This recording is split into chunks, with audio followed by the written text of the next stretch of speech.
world are you supposed to cram into 24 hours all the care that your child needs, all the things you're supposed to be doing to support his development, all the things that you need to be doing and have to be doing as an adult, and the things that take care of you and offer you self-care? Some of my most popular pieces of content relate to daily routines as a mom. So I'm guessing I'm not alone in the struggle of trying to put it all into 24 hours. Now, we can't do it all, but in today's video, I'm excited to share with you some simple tips for creating a daily routine, not a strict schedule, but a daily routine, a daily rhythms that really support and nurture a happy and healthy child and a happy and healthy mom.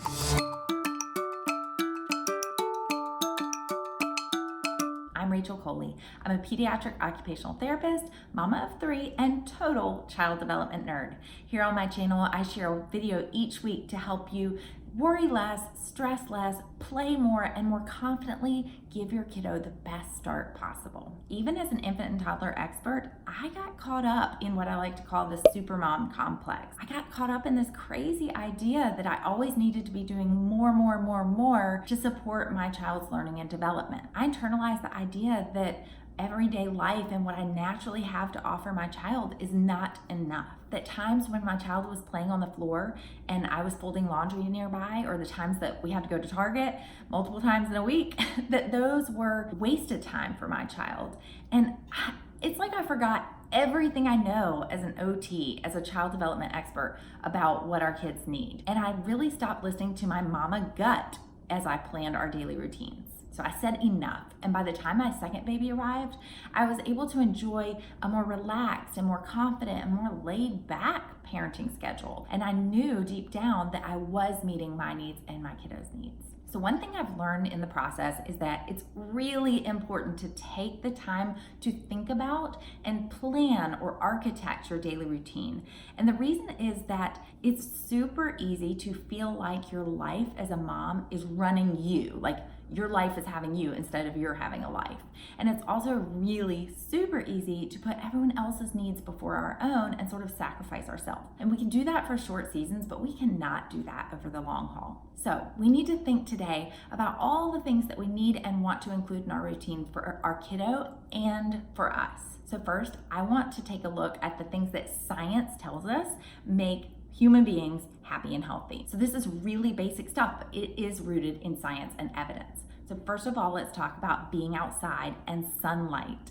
Now, sunlight actually balances the neurotransmitters in our brain that are responsible for mood and self-regulation. And that's true for us and it's true for our kiddos. Now, what exactly is self-regulation? Self-regulation is basically being able to monitor yourself and your actions and choose them appropriate to the situation. In mom terms, this is being able to handle a toddler tantrum, which are developmentally appropriate without losing control of yourself. And in terms of toddlers and kiddos, it's really being able to regulate your emotions. Now, this is emerging for them. They're not going to master it by a year and a half, but it's supporting them through balancing those neurotransmitters from sunlight, among other things.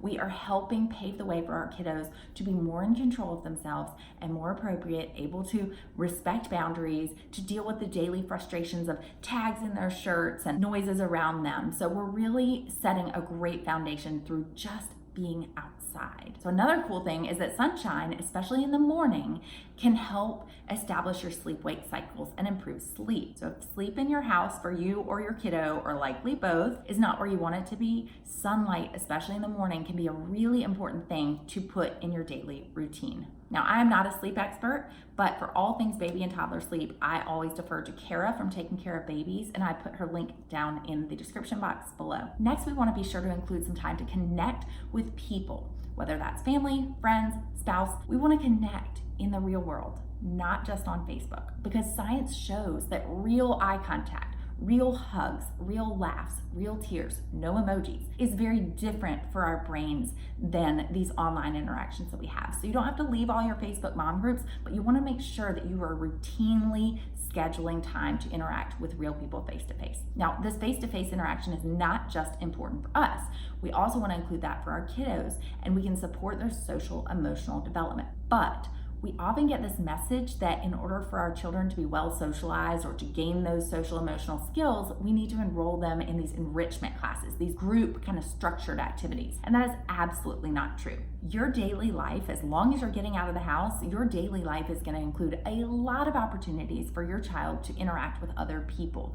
And especially if you're connecting with some of your friends who have kiddos, they are, through you socially connecting, they are going to get opportunities to socialize as well. So you don't need to overcomplicate it, and you don't need to feel less than if you are not enrolling your child in expensive scheduled activities. Next, we need to include movement for you and your kiddo. So let's talk about you first. You do not need to be training for a half marathon when you're postpartum, and you don't need to be doing hour-long boot camp classes multiple times a week. I am talking the most basic, connecting to your body, moving and challenging either your muscles or your cardiovascular system, getting that heart rate up, anything. It can be reverse crunches at the park from the monkey bars while your toddler's playing nearby. It can be just getting down on the floor when your baby's down there and you're stretching your body and really especially working on those muscles that tend to get hunched over when we're feeding and holding and carrying a baby. It can be as simple as running up and down your stairs 3 times instead of getting that 5th cup of coffee for the day. So movement, movement, movement. Again, it really impacts our brains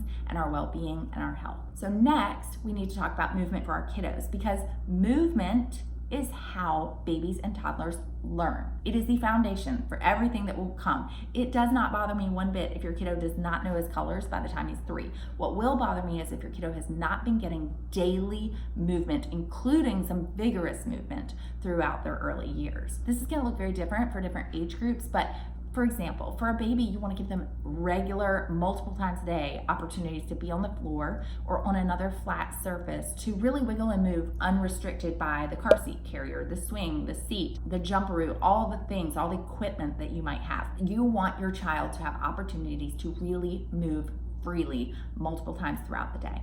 Now for a toddler, it's gonna look a little bit different. You're gonna need more room and you're gonna need to prepare to make the space safe, but you're gonna be looking for places that it's safe and okay for your toddler to let out that energy while working on gross motor milestones, which they do pretty naturally given the opportunity, and working on those sensory processing skills. So movement is a really key part of your daily routine. Next up is rest.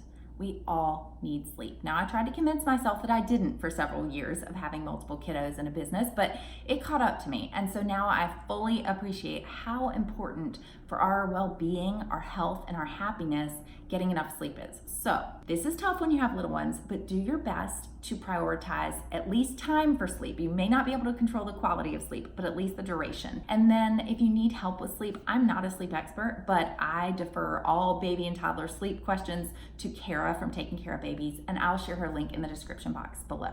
So next, obviously in your routine, you're gonna have to include your have-tos, right? All the things adulting that we kind of don't wanna do usually. Things like housework, things like paying bills, things like going to the grocery. Those are non-negotiables and we have to do them. I like to call those the daily grind tasks. Next up, we have our want tos. So we have our have tos, but then we have our want tos. And these are the things that really recharge you, refuel you. Some people might call it a hobby or a side hustle or a passion project. Whatever it is, these are the things that make you feel like you in the midst of motherhood. And I want you to make sure to not omit these want tos from your daily and weekly routines. Okay, so now you probably have this overwhelming list of things that you feel like could never get done in 24 hours. Great, you are on the right track. So next what we want to do is we want to designate which of these tasks we have to do when our kiddo is not around and which of the things we can do with our kiddo when they're awake or around us. And so you can go down, you can literally make a list and put little asterisks next to the ones that you could do when your kiddo is around. Now I really want to challenge you because there are a lot of things you might think you have to do when your kiddo is away from you that you actually can incorporate your kiddo into, and it's great for their learning and development. So we're told that we can't multitask, or science says that the human brain is not efficient in multitasking, but I disagree because you can absolutely get sunshine, adult interaction face-to-face, physical exercise, and support your toddler's needs for social emotional connection, language and communication, gross motor skills, and sensory processing skills, all by going to the local park. Seriously, that's some incredible multitasking. You could spend 30 minutes of your day and knock out so many things on that list. And as a pediatric OT, I really see all the ways that daily life, the things we have to do or want to do throughout the day, really offer rich opportunities for your kiddo to be working on their development. That's their gross motor development, fine motor development, sensory processing development, speech and communication, social emotional, daily life skills, and taking care of themselves. So now the big elephant in the room that we cannot avoid is our kiddos' eating and sleeping schedule. And this changes by the minute, am I right? But you want to take that as your sort of anchor schedule. So you're going to write down, roughly, I'm not a strict schedule person, but write down roughly like how many naps and roughly around when they're happening, and then feedings. And then you're going to start to plug in, okay? So those naps are some of the times that your kiddo is not with you. So that's when you need to plug in those things that you can only do when your kiddo is not around. And so you start to see how these two puzzle pieces of our list of things and our schedule are going to merge to create a daily routine. Okay, so fair warning about this piece, your child's schedule. There's a period of time when kiddos first start to eat solids that tends to feel really overwhelming because it really rocks your daily routines if you have them, and it feels impossible because at that age, that 6 to 8 month range, your kiddo's still taking a lot of naps, still getting a lot of nursings or bottle feedings, and now you're going to throw in 2 or 3 solid meals a day, and it just starts to feel like you're never going to get out of the house again. I promise that you can. It might be shorter windows than normal, and it will change soon, I promise. So if you're at that point and you're kind of freaking out, feeling like you're never gonna have a happy, healthy routine again, the light is coming. It's a few months away. Just hang tight and know that in a few months, the routine will open up more opportunities as your kiddo's feedings and naps reduce. The other thing to keep in mind, as your kiddo drops naps, those existing naps are going to get longer in duration. So on one hand, you have less chunks of time, but those chunks of time are usually going to get much longer.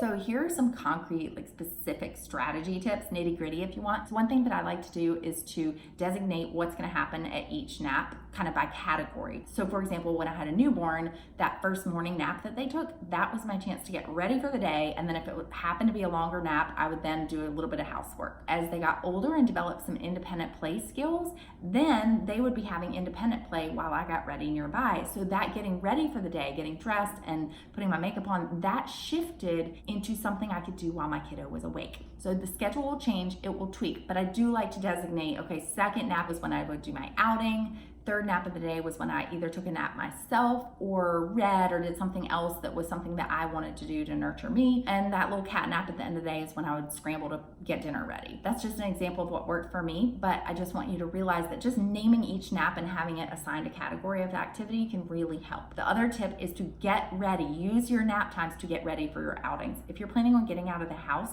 don't burn any of baby's awake time packing the diaper bag and packing the extra set of clothes for baby and for you if you have a little one. You want to have everything packed, your snacks, your water bottle, everything prepped. And sometimes I even put it in the car while baby's awake so that the second that awake window starts, you can put baby in the car and go, or feed baby and get in the car and go. My next tip relates back to that independent play concept. So you really want to teach your kiddo through daily, regular times of independent play to get used to this. Now, here's some tips. Starting early and starting short. So obviously we're not going to expect a newborn to play for 15 minutes on the floor, but just a minute or two off of your body not being held is really important to include in the daily routine so they get used to it. As babies get older or toddlers get older, I found that rotating toys helps a ton so that you don't have all the toys out at once and you have some fresh toys in the rotation. Next up, I have found that having toys that match your baby's current developmental skill level is really important for supporting independent play. I've found that just having that regular time and having a set routine, so for us, it was like setting a little timer once they were toddlers, setting a little timer, putting them in the same spot that was toddler proofed and rotating out some fresh toys and saying, when the timer goes off in 5 minutes, room time will be done. That teaching of independent play is so huge. And if you start it now, it will grow and grow and grow. And in the future, if you ever have other kiddos, it will be a huge help. And especially in your routine when your oldest starts dropping naps. You can replace some of those naps with quiet time. Okay, another tip is to, as you go along with your new routine, kind of tune into your energy levels and tweak as needed. So for example, I just know, I have learned I do not have the energy and the self-discipline to do housework in the evening after my kiddos go to bed. It's just not in me. So I don't want my routine to put those activities there. Instead, I want to put them in the morning when I have some energy and I want to be in the kitchen anyway, drinking my coffee. Or I learned that A midday workout during that middle of the day nap was really, really important for getting me through the afternoon slump. Now, this was not in the first weeks when I had a newborn, but as my kiddos got older, I really found that a middle of the day workout was crucial for my energy and my stress relief throughout the day. And finally, just have a backup plan and just embrace the inevitable, because every day will not match this routine. This is what you're aiming for. This is your intention, but you know, and I know that babies and toddlers are not predictable. So just roll with it when things get off course. You guys, I am not obsessive about a strict schedule, but what I have learned is that having a great intentional game plan for the day that really supported a happy, healthy kiddo and a happy, healthy me was a game changer. It really allows me to shake that worry or that little voice in the back of my head that says you're not doing enough because you're not planning these Pinteresty beautiful activities or these top school learning activities or going to these enrichment classes. I'm able to pull back and see, like, I am doing enough for my kiddos' development and supporting learning and growth just through our everyday lives together while keeping me happy and healthy as well. Now, I'm lucky because as an OT, I'm really familiar with the developmental needs and milestones of babies and toddlers. And I'm also experienced with working with hundreds of families on how to meet those needs and milestones within your daily schedule. But I know that this stuff doesn't come naturally to everyone. And so I created a course just for parents all about toddler development and milestones. And the course is called Meeting Milestones and Making It to Bedtime because it was also created by a mom. I get it. In it, I share the tips that I have learned for shaking that supermom complex and enjoying parenting and feeling confident, feeling good enough as a parent in the toddler years. I share simple and achievable ways to incorporate toddler enrichment and learning into your everyday activities, into bath time, into grocery trips, into diaper changes. I share specific skills and milestones that your toddler will be working on and specific toys and activities and ways to play and ways to talk and interact that will support those in very simple and doable, achievable ways that allow you to have a balanced routine that's not solely focused on go, go, go for your kid. You can balance also being a happy, healthy mom. You can learn more about meeting milestones and making it to bedtime, or you can enroll today because it's a self-paced course by clicking on the link below in the description box or on your screen right now. I'll see you in the next video.